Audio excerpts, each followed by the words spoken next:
Good afternoon, everyone. Welcome to my podcast. My name is Shannon Bellum. This is Bellum Make Knits. You can find me on Instagram and on Ravelry as Bellum Make. I'll pop it on screen. There's an underscore between Bellum and Make on Instagram. And yeah, welcome to my podcast. This is the last day of my vacation. I've been off of from my job, my full-time job. I'm a university administrator and professor. And I've been off from it for 2 weeks, and it's been really lovely, though a lot of proverbial crap has hit the fan since I've been out that I will now deal with in this week. We have one more week before classes start. Our classes start after Labor Day. So I have a lot of stuff to do to get ready, help my department get ready for school. So back to school time when moms get so happy because their kids are going back to school. Yay! I have 3 grown adult children. I haven't said this for a while. So returning viewers, welcome back. You've heard this already, but new viewers may not know. I have 3 grown boys who I am coming to you from northern New Jersey, and my 3 sons live in New York City, in various areas of New York, live and work in New York City. And yeah, it's fun having them out of the house. And sorry about the squeaking, my kitty is getting frisky. So I want to update you on my WIPS. I don't have anything finished. I wasn't as productive this last week. My first week of vacation, I was so productive. I basically knit this entire thing. This is the go-to raglan from Steve & West that Martha is wearing. Martha is my mannequin. She is my size. She is amazing too. It's really, I'm a knitwear designer, so it's really nice to have a form to put your designs on so you can see the progress and check measurements, check twice, and all of that stuff. So anyway, Martha is wearing the go-to raglan that I started about probably the 3rd day of my vacation, and I knit through almost the whole body of it. I got to about here, and I had a color crisis.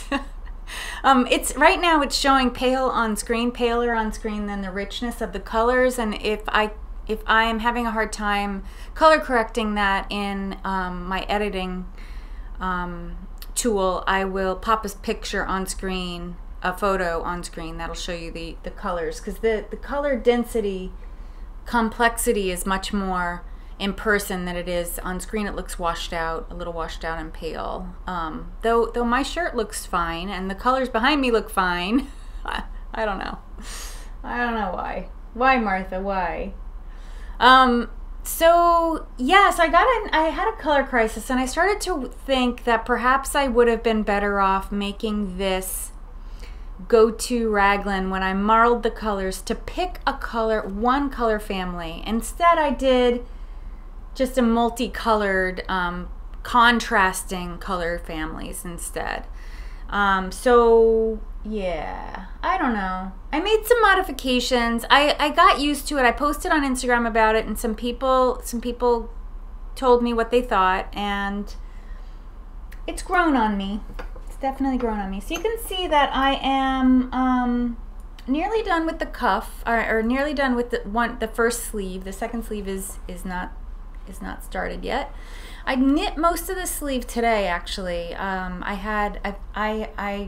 picked up a couple books to read while I was on vacation, and since it was my last weekend home on vacation, I thought, let me get through these books. So I read yesterday, and today I've been reading, and this is pretty mindless, other than just then putting in the colors, because with the sleeve I was following the color layout of the body, so I didn't have any decisions to make. It was just simply counting how many rows of that color combo, and then knitting that number of rows, and then bringing in the next color and all of that. The sleeve looks kind of short on Martha, but the pattern is written with a very long cuff, about I want to say it's 5 inches. I might be wrong, but I'll put a picture on screen of Steve & West wearing his, the one that was on the pattern anyway. And yeah, you can see, the cuff will probably be just slightly longer than the body here. So a couple of the modifications that I did was I matched the neck with the cuff.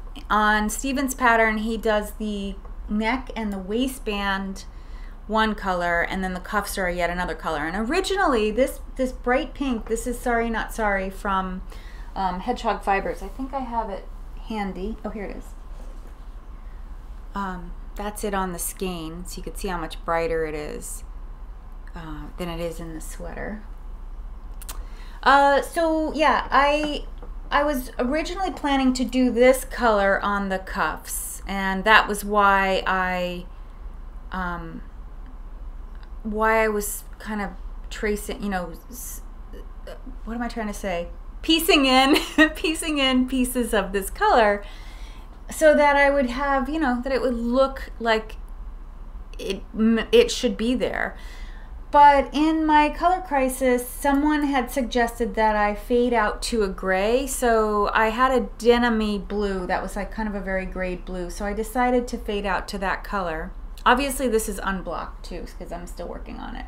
I think it's going to grow a little bit in the blocking, as superwash is prone to do. And so in doing that, I decided that I would do the cuffs and the neckline the same color. I also, so that was one modification. The other modification I did was Steven says to knit 32 rows of the neck trim. I only did 24. I thought that was more than enough collar for someone of my stature. He's very tall. I don't know how many of you have seen him in life, but he's like a very tall man. He's slender, but he's, you know, he's not skinny. He's like a normal build. He was a dancer, I think, back in the day. Yeah, so anyway, that's my go-to Raglan. If you want to hear more about the color choices that I made and why and what happened, I talked about that last week, so you can go back and watch that. Now let me just tell you quickly what this is. This is the neck color and the cuff color. This is GarnStories Ikebana, and in her merino sock base. Ikebana merino socks. I always do that upside down. I still haven't learned. So it's a 75-25 new wool superwash and nylon blend. I did hold an entire color throughout the whole piece. So I stopped using it. I was a little worried I would be short yarn, and actually I had, because I think Steven recommended for the size I was making that I had like an extra 100 yards over what I actually had. I used a very, as I affectionately call it, kind of a camo, a desert camo color yarn called Witching Hour that I bought last year around this time of year. May have been actually even earlier in the summer. And it is her MCN base, Sophia. Primrose. So Primrose yarn. You can tell from the label that it's an older skein, an older color. So I don't know if she makes this color anymore. So anyway, I was short what Steven recommended yardage wise. I had 830 yards, and I think I was supposed to have 890 for the size that I chose, but it turned out actually these two skeins were just enough. This will be my second sleeve base color, and then this is what I had left from the first sleeve. So it worked out perfectly. So now that I know that it's really a two skein, hold one strand all the way through for two skeins. Now that I know that, I want to make more. I actually want to go ahead and do the tonal that I was talking about. So I'm going to just show you that, because this doesn't really belong here because this is the WIPS section, but I want to just, while we're on the go-to Raglan, I'm just going to mix things up a little bit. So I have this lovely kind of a gradient blue color, This is called, the color name is the Silver Doe, and this is from Teenybutton Studios. I think I have the tag. So if you don't know Robin of Teenybutton Studios, I don't know her, but if you don't know of her, she lives in New Orleans. She's a US based dyer. There's her tag. Her little icon, yarn icon, is this cute little fox. I don't really know a lot about why she's Teeny Buttons and why a fox, but she lives in New Orleans in Louisiana, and she is a Harry Potter fan. So the Silver Doe is one of her Harry Potter colors from last year, I want to say, or it may have been the year before. But I got it. What she does is, after she's made them, about 4 months after she's made the color exclusive to the club, if she has extra skein, she puts them in her shop. So I picked up one of these, this sort of really beautiful gradient blue, and I loved it so much when it came. I picked up another one, and I had a plan for it, which is why it's caked. And I don't remember what happened. I don't even remember what my plan was for it. But I ended up picking a different yarn, and I didn't use this one. But I think it might make a really nice base color for a go-to raglan. And then I would do shades of, I would stay in this color family. So I'd do shades of blue with my scrappy yarn. So it turns out, like, I also thought that this sweater was going to eat up all my scraps, but it didn't. I have so many scraps. I can see the value of making a blanket now. People talk about making a blanket. Maybe I need to do a cozy memory blanket. I might just do that. Actually, I downloaded the pattern today. I thought maybe I need to just have this pattern on hand so that when my pile of scraps gets too big and it starts to get to me, I can just start making it. Because it's made with fingering weight, and that seems to be what I have the most of in terms of scrap. But so this really made no dent on my scraps, as I hoped it would. I really wanted it to make a dent on my scraps. I did do a good job using up a lot of, like this pink and orange from Undercover Otter is gone. A couple other colors are completely gone. Like up here I used a color that's gone. I think it was a Ching fiber, I don't remember. And there's a Lolo Did It little scrap up there, gone. So that was good, but I still have so many scraps. So I want to make another one. And it knits really fast. That whole like process of building the fabric as you go is really exciting and interesting to me. Like, I really enjoy doing that.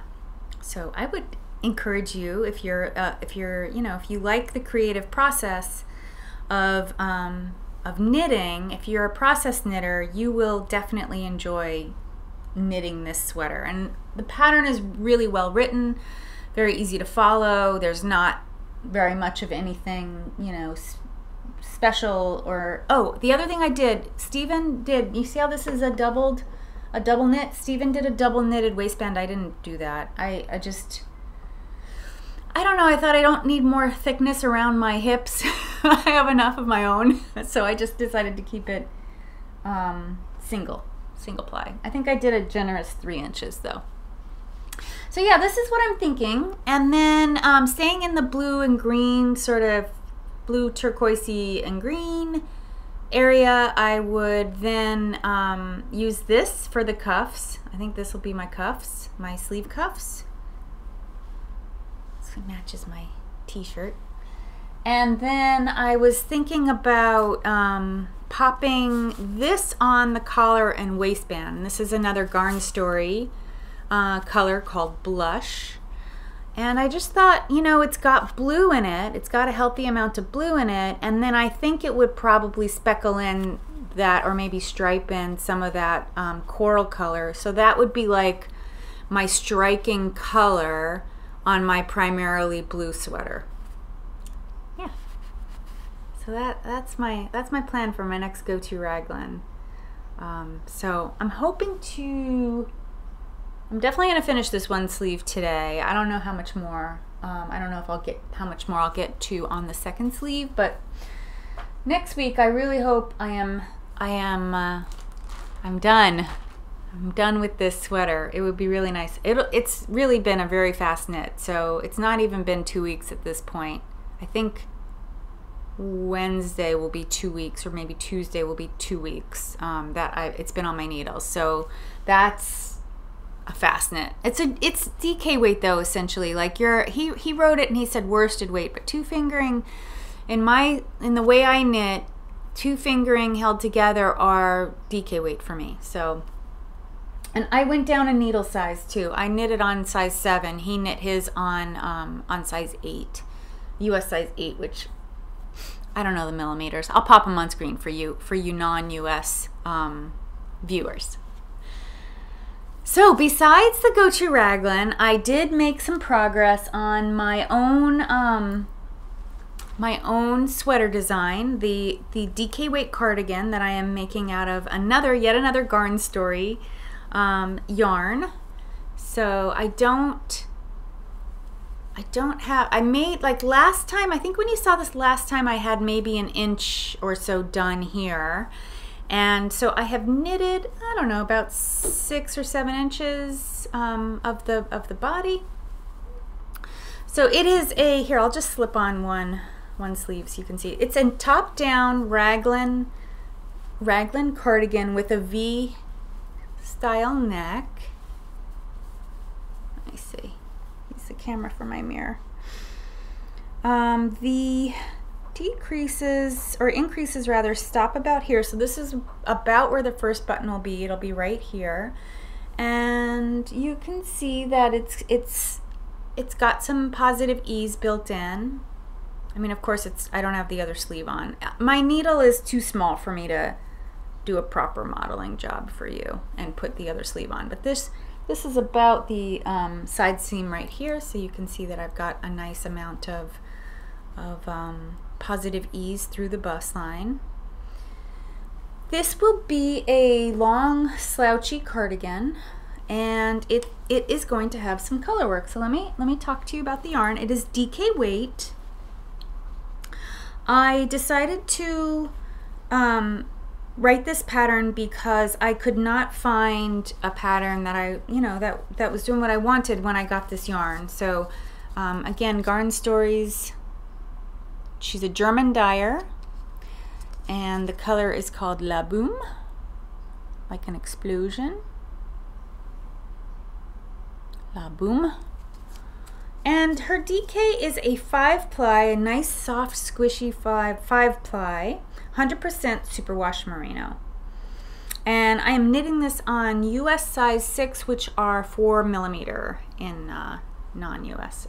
That's it's kind of hard to see, but that's it not knit. That's what the color looks like. My cakes are almost done. I'm alternating skeins, and yeah, I'm almost done with my first 2 cakes, and I have about 2 more inches to knit, and then I can start the color work. So I'm really excited about starting the color work on this sweater.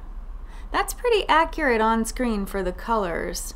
It's a very bright poppy orange with flecks of purple and black and dark green, like a dark hunter green. So it's really, really beautiful. The color work color is this beautiful black burgundy from Countess Ablaze, and this is called Vlad with flecks of red. And I have knitted up some because this cardigan will also have pockets. So I had to knit the pocket inserts. So that's what Vlad looks like knit up. And let me show you it next to La Boom.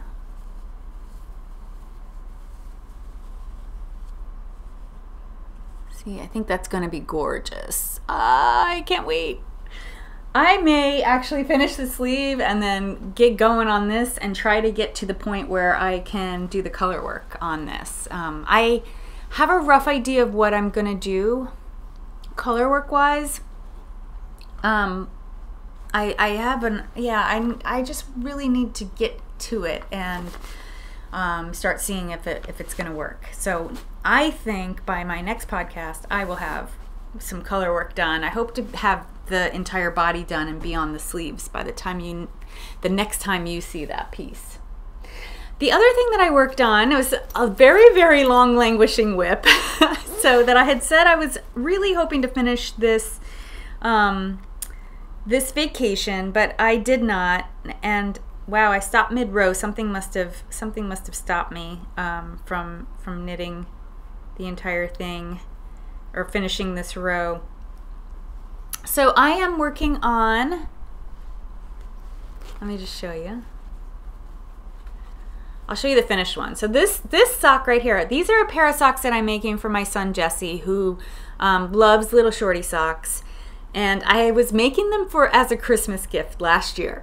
And I got through one sock before Christmas, and then I don't know. I have said many, many times I don't enjoy knitting socks. And I'm working on size 0 needles, which millimeter wise, let me see, I have a packet right here, is 2.25 millimeter.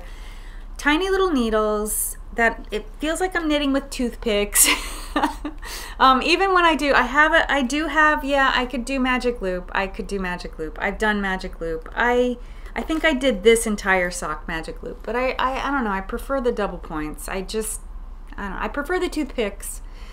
I just feel like it goes faster for me when I'm knitting with the toothpicks, and I don't get that weird line.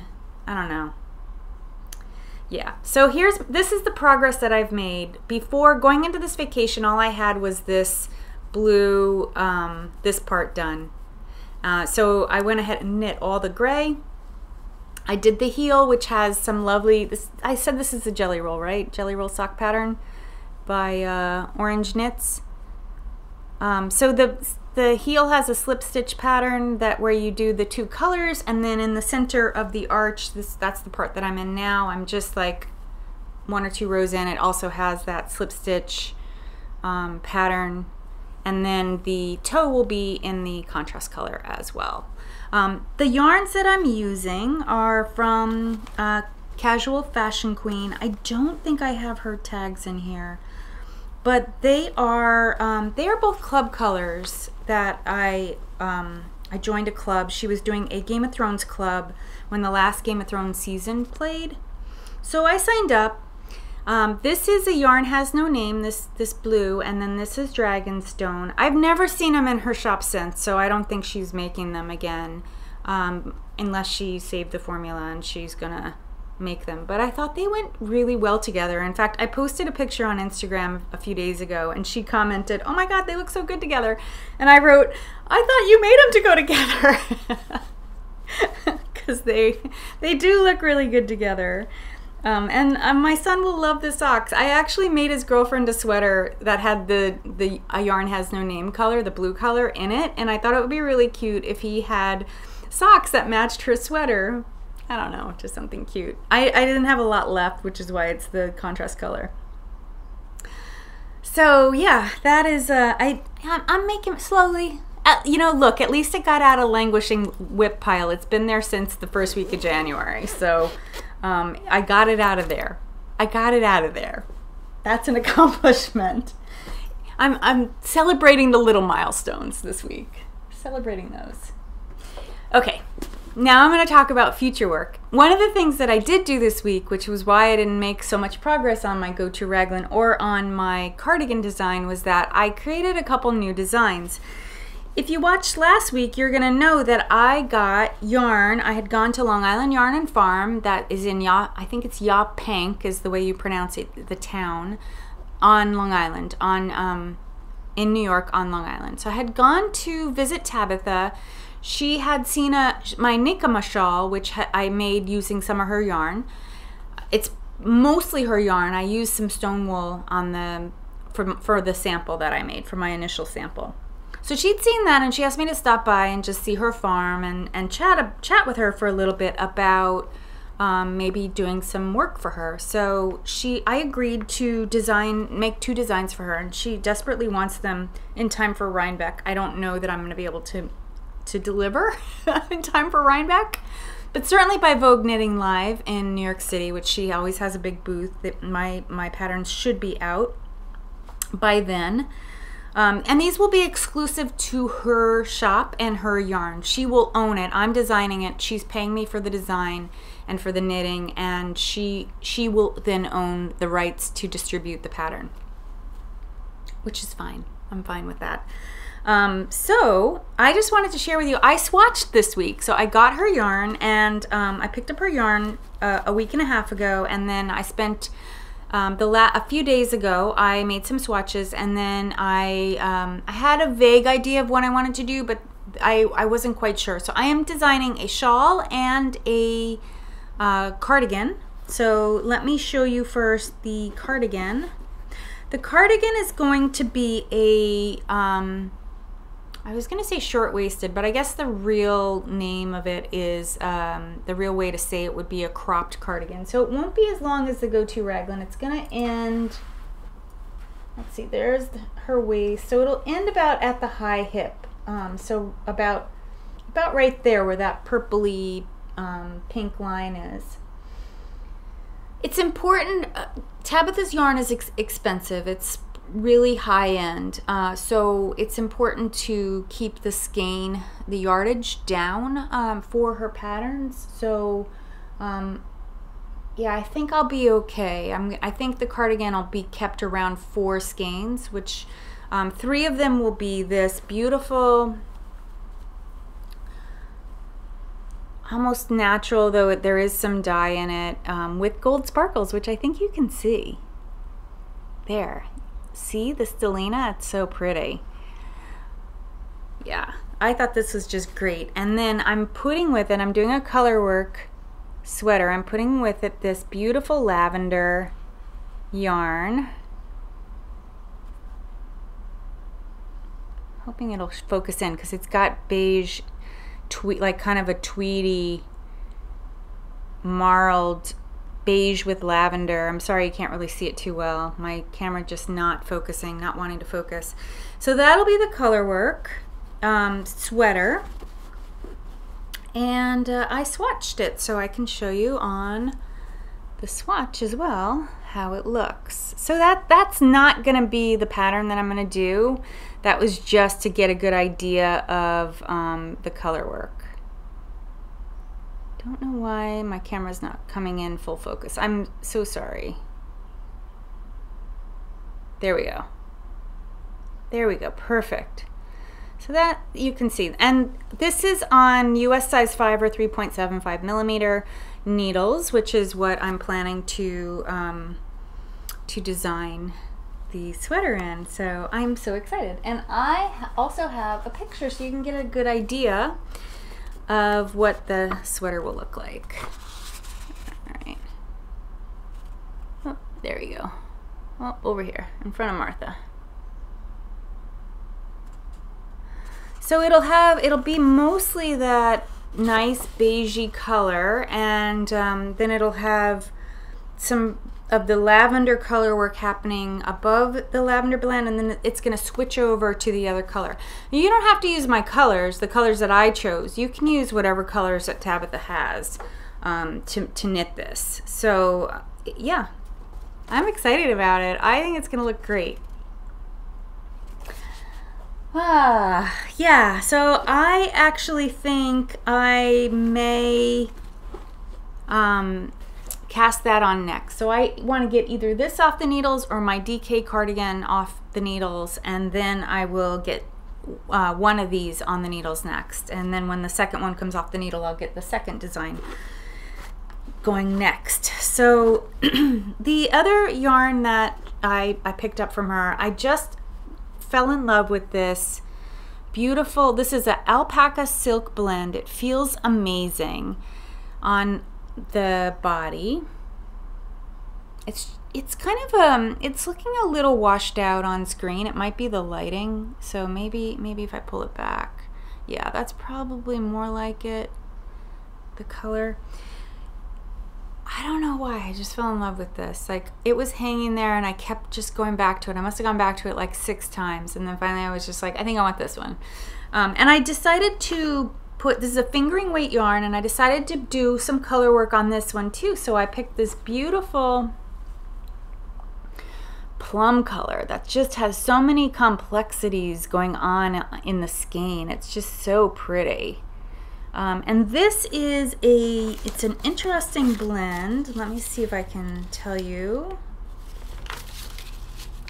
what the blend is. The color is called Purple Haze, and it is 65% alpaca, 10% bamboo, 25% wool. So it's, yeah, it's a luxury yarn, as is the alpaca silk. So these two will go together in a shawl design and I'm designing a another center out knit. And it should be a 2-skein pattern. That is my aim, is to make it a 2-skein pattern. If I have to, I will make it a little bit smaller than what I'm planning to, but I think it's gonna, like, this sketch is gonna look really massive, but that's what I'm thinking. There'll be some texture. The purple will have some texture. But yeah, that's what I'm thinking. I wanted to do something that was graphic. I know on paper maybe this doesn't look as appealing. I think it's going to look amazing knit it up. So I'm really anxious to knit that center out circle to square to rectangle area. I really want to see that, and I think once I see that, the rest of that shawl is going to fall into place, because it's going to be done in sections, just like the Nechamah Shawl. The Nechamah Shawl, you start with the triangle and then you build out either side, and then you do the bottom trim. So that shawl, you're going to start in the center, you're going to build out, you're going to do what'll essentially be the center rectangle, and then from there you're going to do the bottom triangle and then the 2 sides, and then a trim, potentially. I may not do the trim. It's going to really depend on yardage. So it's very important to keep this shawl down to 2 skeins. So yeah, that's my goal. Oh, and I'm so bad about showing you guys my project bags, but I think this is new. I don't think you saw this before. This is it's a French field bag. I love the French field bags. This is it's white, but it's waxed canvas, which is why you're getting to see, you can see through there. I really, really love it. I don't know that this is the kind of bag that I love taking my French field bags out into the field. It is waxed, so it should be pretty soil resistant. And an easy wash, an easy cleanup. And it's kind of stiff right now because I just got it, but I don't know that I'll take it out of the house, except maybe out to the pool house, like, you know, on our property without really traveling with it. But for now, it's housing my Long Island Yarn and Farm. I've got 4 skeins in here. I've got all 4 skeins in here of the yarns that I'm planning to work with, and I'll be putting the patterns in here as well. So yeah, this is a new acquisition. I didn't get any yarn this week, did I? No, because I showed you that last week. So if you're a new viewer, you won't know this, but I'm sort of on a yarn diet. I did make a purchase today, sort of a sneaky little purchase. It was yarn that I've been coveting for a while, and I'll show you when it comes. I don't know when it'll be here. I do have some yarn clubs coming. I have one yarn club that I joined with Casual Fashion Queen. Those yarns should be coming soon. The first shipment, it's a 3-month club, and then I joined a 3-month club with Stitch Together Studio. I've gotten 1 month, and so the 2nd month should be coming. I know she just moved, so she's a little behind. I haven't gotten August shipments yet, but I don't think she's sent out any August shipments to anyone. So yeah, so those will be coming. But other than that, I am trying really hard not to buy any yarn. I'm just knitting the yarn that I have, and I have plenty to knit, so I don't really need to buy any more yarn. Not for a long time. I am planning to buy some yarn at Rhinebeck. I'm not sure what, and at Indie Untangled and Needles Up. I really want to go to Needles Up this year. So I don't know, we'll see how it goes. I don't think I'll be able to buy nothing, to go to those events and buy nothing. So I will buy something. It's just a matter of, I don't know that I'll have a plan. I may just do stash acquisition stuff. We'll see. It's a ways away. It's only the end of August, so I have September, like 6-7 weeks away before Rhinebeck and Indie Untangled and Needles Up. So I'm excited for them. Excited for fall. We're in for a really, really, really hot week. It's going to be 94 Fahrenheit, which I don't know the Celsius, but I'll pop it on screen. I'm thinking it's in the 30s. No, probably higher. I don't know. I'll put the number on screen though. Yeah, so we're in for a very hot week this week, so it's fine. That's what AC is for, right? Oh, I got a book. I got a new book. This is a book about sewing. It was interesting. I just saw it on Amazon, so I picked it up. It's The Geometry of Hand Sewing. Because I am really getting into like mending, just mending, I guess, mending clothes, and especially jeans, because I feel like jeans can be worn mended. So I thought it might be really cool to have on hand like a library, a book that, not a library, but like a book that would, that had various ways to sew, because when you're putting a patch on jeans, you don't have to just sew straight. You can do, you know, all kinds of different stitches. So, oh yeah. It's by Natalie Shannon. Natalie Shannon. The Geometry of Hand Sewing. Yeah, so that's all I got. And I didn't do any sewing this week either, but I do really want to make that dress for opening day. So I have 10 days. I can do it. Especially, there's a long weekend coming. I can do it. So I might have sewing for you next time. Not sure. Anyway, thank you for spending some time with me and watching my update video and enjoying. I hope you enjoyed it. I always enjoy sharing with you, and I enjoy reading your comments. I enjoy hearing what you think about the content, and you know, answering your questions if you have any, if there's something that I neglected to cover. Yeah, so thank you for watching, and please hit the like button if you like the content. Please subscribe if you're not already a subscriber, and it'll help my little audience grow. And I look forward to sharing more with you next time. Enjoy your week. Bye.